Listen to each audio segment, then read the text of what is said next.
des matchs.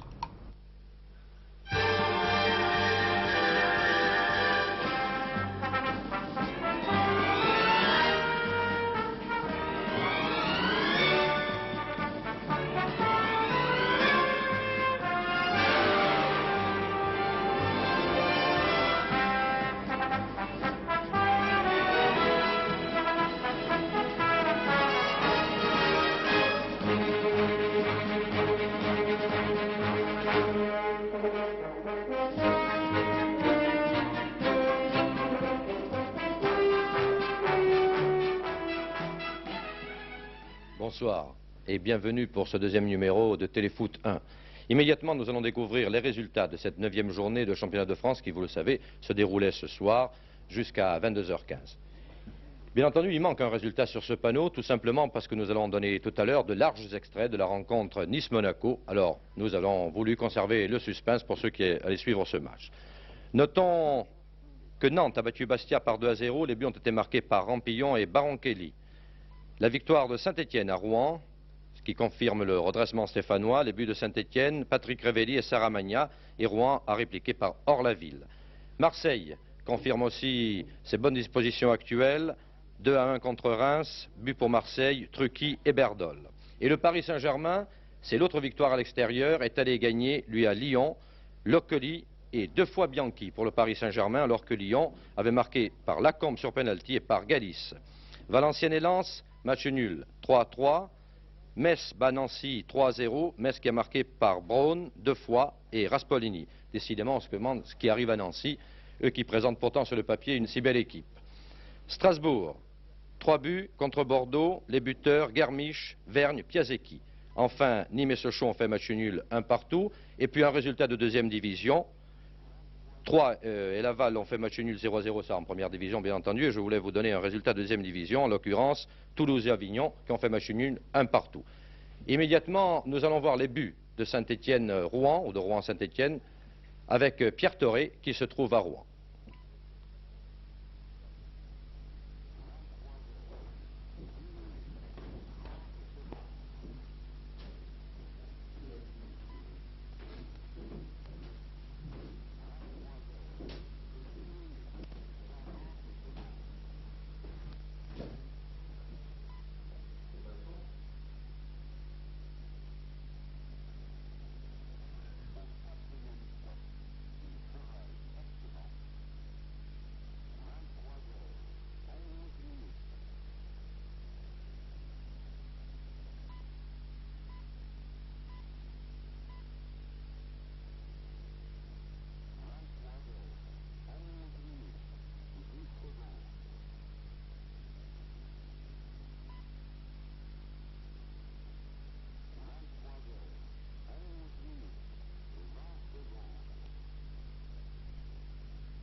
La réception 2-1, le score était réduit à des proportions plus logiques. C'était également le score à la mi-temps.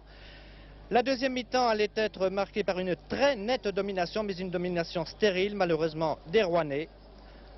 Ici, sur un coup franc tiré par Noto, vous allez voir notamment Bourrebo, puis Carrier manquait de très peu l'égalisation devant le but, alors que Kurkovic était battu. Mais c'est sans doute vers la fin de la partie, exactement 9 minutes avant la fin du match, que Peña, vous allez voir, dans une action un peu confuse, allait véritablement manquer une balle en or, toujours sur coup franc au départ. Voilà, et c'est Jean Vion qui était intervenu en tout dernier ressort pour couper l'effort de l'Argentin. En définitive, une victoire assez heureuse de Saint-Étienne et pas très convaincante malgré tout. Voilà, ce sont les inconvénients d'intervenir tout de suite après les matchs. Il y a eu une légère panne de son, vous l'avez remarqué bien entendu, mais nous avons quand même vu les buts stéphanois et nous avons eu des échos immédiats de ce match. Je vais vous parler un peu de ce qu'il y a dans l'émission. J'ai voulu tout de suite rentrer dans le vif du sujet, vous présenter du football. Vous allez en voir tout à l'heure, bien entendu, pendant 40 minutes. Mais disons que, outre le match que nous vous présentons aujourd'hui, qui était Nice-Monaco, le match au sommet des deux leaders, nous verrons ensuite un sujet, un film sur Monaco pour découvrir cette équipe qui surprend tout le monde cette année. Et puis nous verrons des réactions des Stéphanois et des Anglais à l'annonce, vous le savez bien entendu, de la décision de l'UEFA, qui est susceptible de recours, mais qui pour l'instant fait loi, puisque le match Saint-Étienne-Manchester ne sera pas joué vraisemblablement mercredi, Manchester étant pour l'instant éliminé de la Coupe d'Europe à cause du comportement de ses supporters lors du match à Saint-Étienne. Alors je vous disais que nous allons voir bien entendu la rencontre Nice-Monaco. Je vous signale que nous avons été obligés de faire un montage, cela se conçoit. Vous verrez de larges extraits de la première mi-temps, tout simplement parce qu'elle était plus intéressante. Nous prendrons l'antenne à peu près à la 3e minute de jeu, et puis après vous verrez les 8 dernières minutes de la 2e mi-temps. Quand vous aurez vu le tout, vous comprendrez pourquoi, et tout simplement parce qu'il faut faire un choix. Alors tout de suite, je vais me retourner vers cet écran que j'ai derrière pour voir moi aussi le début de ces images, où tourné à Nice tout à l'heure, et où Jean Rénal était sur place pour nous commenter cette rencontre, qui était, je vous le rappelle, la rencontre donc des deux leaders, et en plus le derby azuréen, les deux clubs étant distants de 18 km. Je vous le dis, nous sommes à la 3e minute de match, les Niçois jouent avec leur maillot rouge et noir, ils sont à gauche, les Monégasques ont adopté leur tenue traditionnelle, c'est-à-dire blanche et rouge. Il y a 20 000 personnes au stade du Ray, ce qui veut dire qu'on joue à guichet fermé, et la température est clémente, comme il se doit sur la côte, pour ce derby typique azuréen. Les Niçois sont à l'attaque et vous allez suivre à partir de maintenant cette rencontre avec beaucoup d'acuité. Après cette touche, regardez bien, vous allez voir ce qui va se passer.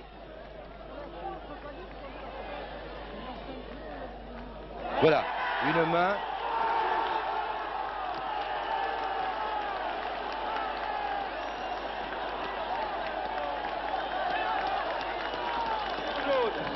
Un carton jaune, main dans la surface, je pense, de Courbis.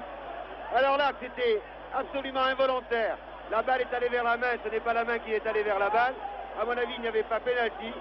Et M. Leloup, l'arbitre, a compensé en quelque sorte. Tout à l'heure, sur le tir de Huck, il y avait sans doute pénalty. Eh bien, M. Leloup siffle un pénalty de compensation. C'est assez extraordinaire, car vraiment, la balle allait vers la main. Nous n'avons pas malheureusement le ralenti. Mais vraiment, là, on ne comprend pas pourquoi il a sifflé pénalty. La balle allait vers la main. Que voulez-vous? Il a sifflé. Et c'est Acheri, l'arrière droit, qui va tirer ce pénalty pour les Niçois. Acheri est dans les buts et Tori. Pénalty. 1-0 pour Nice à la 6e minute.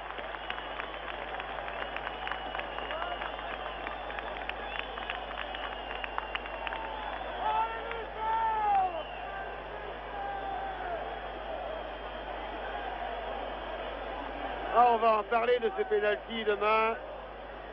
On va en parler à la radio dès ce soir au cours de Téléfoot 1, mais dans les journaux de demain. Ah là, M. Leloup a eu tort, à mon avis, c'était tout à fait involontaire. Le joueur monégasque était tout seul, personne n'était près de lui, aucun Niçois. C'est vraiment très sévère en tout cas. La balle a touché la main, c'est certain. Et voici Guillou maintenant, qui lance Biekovic, avançant en position d'ailier gauche. Alors qu'il y a Huck et Sanchez qui sont au centre. Voyez Biekovic, quel beau joueur. C'est Sanchez qui donne un retrait pour Guillou qui tire. La balle échoue à Huck.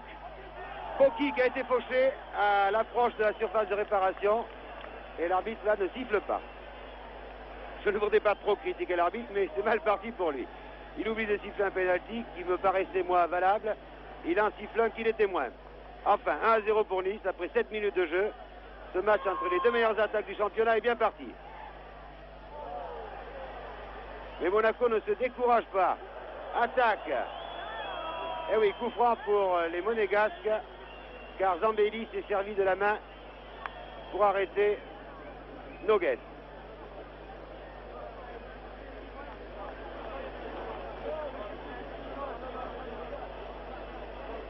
C'est Petit, je pense qu'il va tirer ce coup franc, non, dans le mur.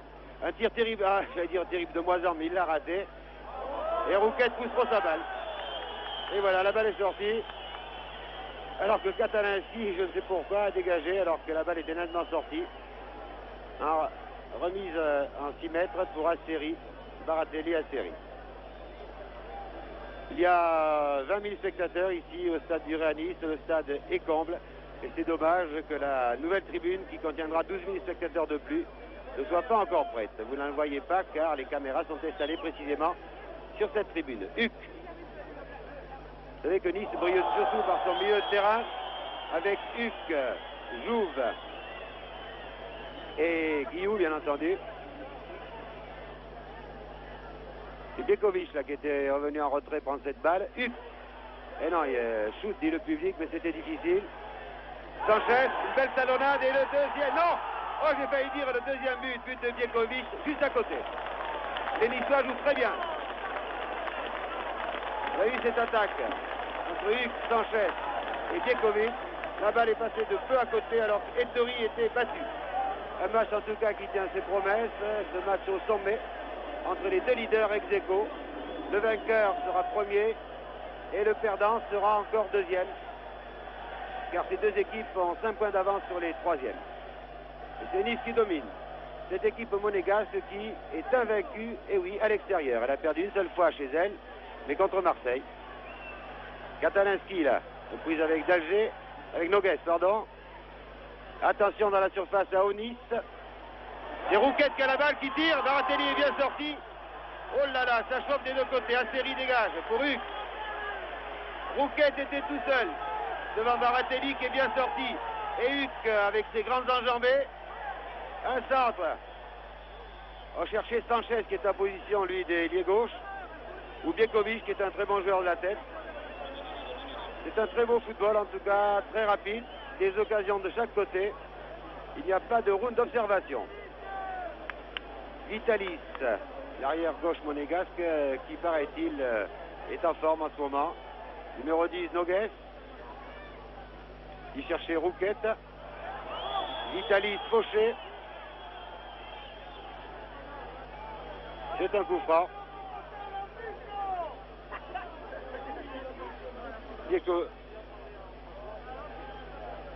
Rouquette.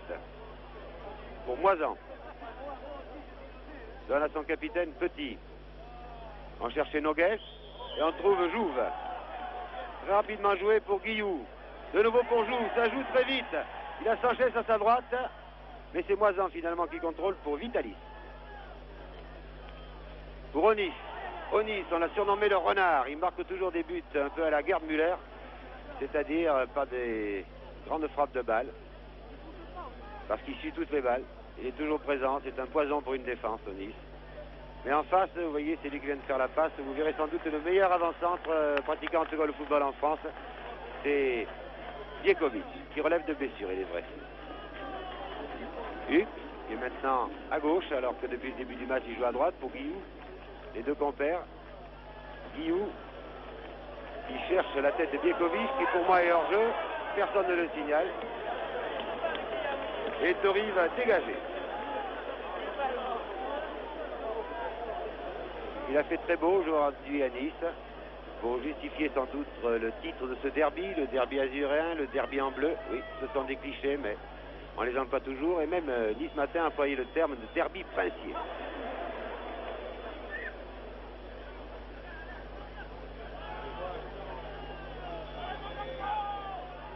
Gardons.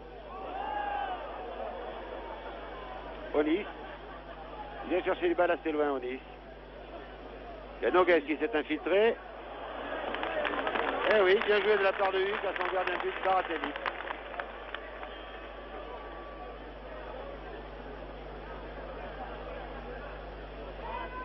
Katalinski. Guillou.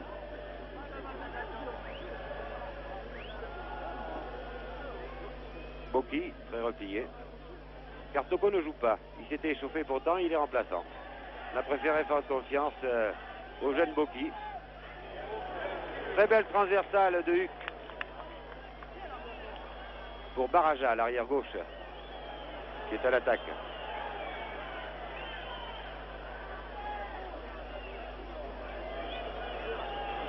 Là, Courbis ne s'embarrasse pas de fioriture, il dégage en touche. Troisième touche consécutivement. Quatrième. C'est un nouveau jeu. Pourtant, le terrain est grand. Jouve. Roger Jouve. Son frère Joël n'est pas remplaçant. C'est Pigalle qui est remplaçant avec Tocco. Et voici Jouve. Un dégagement acrobatique de Courbis. Boki. Un ailier très vif. Et c'est un corner. Nice se joue très bien. Deux ailiers très dangereux. Boki et Sanchez, des ailiers très rapides. Et au centre, Biekovic, dont on va sans doute chercher la tête. Voilà, tête de Biekovic, je vous l'avais annoncé. Ce n'était pas très dangereux, mais c'était prévu au programme en tout cas. Et Tori qui a pris un but déjà, mais sur penalty. Penalty tiré par Hacheri.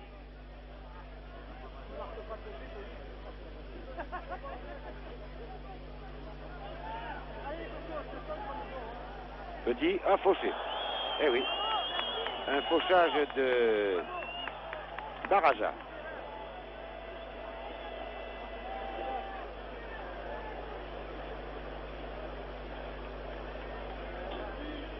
Il y a Nogues là pour tirer ce coup franc. Moisan qui est un peu derrière. Et Vitalis. C'est Vitalis qui tire. Ouh là là, très fort, mais Baratelli était bien placé. Il en faut quand même davantage pour inquiéter un gardien de but international. Le tir était bien appuyé.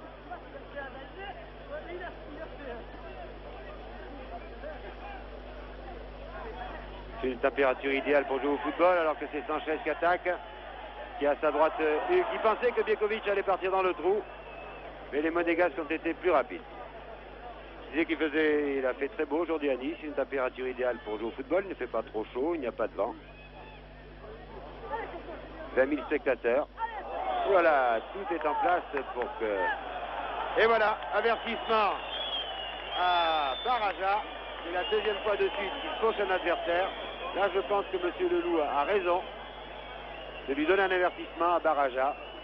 Alors qu'Ettori sur le pénalty a eu aussi un avertissement sur la faute qui a occasionné le pénalty, la main.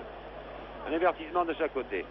Car évidemment, le match risquerait de dégénérer. Ce serait dommage car c'est une très belle rencontre pour l'instant.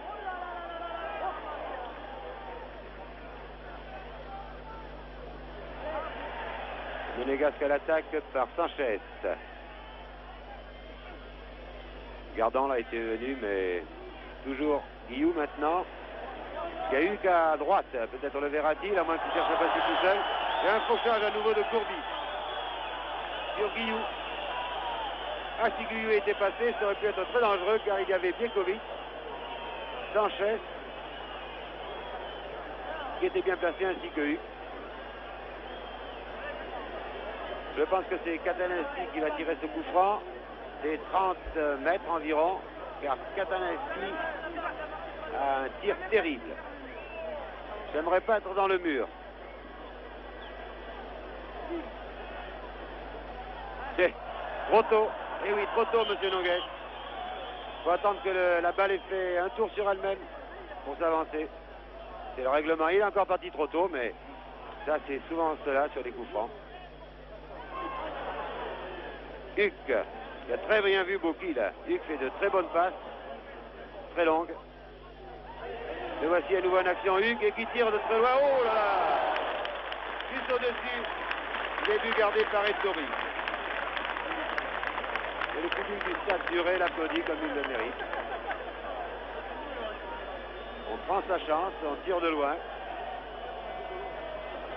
Monaco ne ferme pas du tout le jeu. D'ailleurs, Lucien Leduc, son entraîneur, l'avait dit. Nous jouons à l'extérieur, certes, ce n'est pas loin de Monaco, 30 km seulement, mais nous ne fermerons pas le jeu. Si nous sommes vaincus à l'extérieur, a dit l'entraîneur, c'est parce que précisément nous attaquons sur le terrain adverse. Quant à Nice, vous le savez, Nice est à l'aise aussi à l'extérieur, puisque Nice a gagné 3 matchs à l'extérieur. Un centre de Rouquette. On cherche au Nice, la tête de Nice, c'est Petit qui amortit.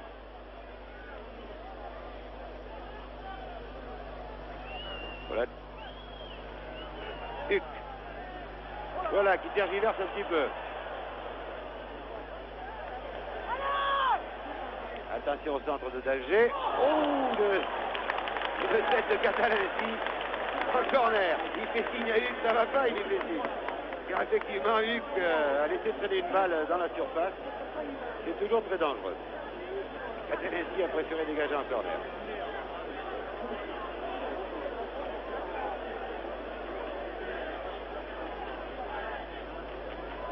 Corner qui va être tiré par Talger.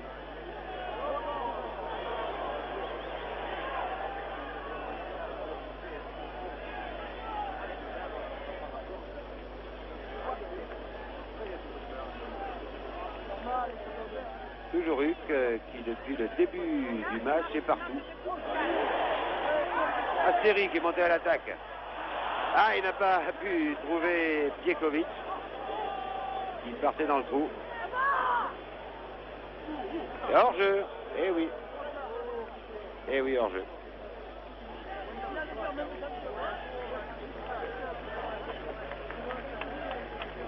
Les Niçois pratiquent un très beau football. Ce qu'il faut remarquer, c'est que lorsqu'un joueur niçois a la balle, il y a toujours 2 ou 3 partenaires qui bougent, qui sont en appui. Regardez en ce moment, l'écran vous permet de voir qu'il y a plusieurs Niçois là qui sont prêts à recevoir la balle. Ça s'appelle un centre-tir, ça, de Baraja. Noguès. Un retrait pour Vitalis. Encore Noguès. Onis qui vient chercher les balles assez loin. Piekovic pour Jouve. Guillou. Huc. Quel décontracté.